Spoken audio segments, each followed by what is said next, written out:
নারী সাহাবীদের সাধারণ পোশাক ছিল গলা থেকে পা পর্যন্ত এবং হাতের কবজি অবধি। বিশেষ প্রয়োজনে ঘরের বাহিরে যেতে নারী সাহাবীরা চাদর, মোটা কাপড় কিংবা বোরখা পরে আপদমস্তক ঢেকে বের হতেন।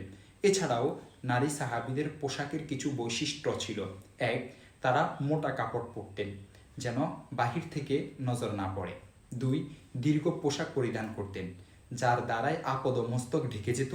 টাকনুর নিচে এক বিগত কিংবা তার চেয়েও বেশি তারা ঝুলিয়ে হেঁচড়ে চলতেন যেন চলার পথে তাদের পা না দেখা যায়, পা উন্মুক্ত না হয়।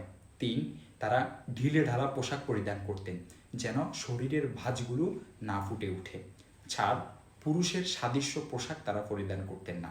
পাঁচ, মনের মাঝে বড়ত্ব সৃষ্টি হয়, অহংকার বোধ হয় এমন ভাব নিয়ে তারা চলতেন না, এমন ভাবের পোশাকও তারা পরতেন না। ছয়, পোশাকে সুগন্ধি মেখে তারা বের হতেন না।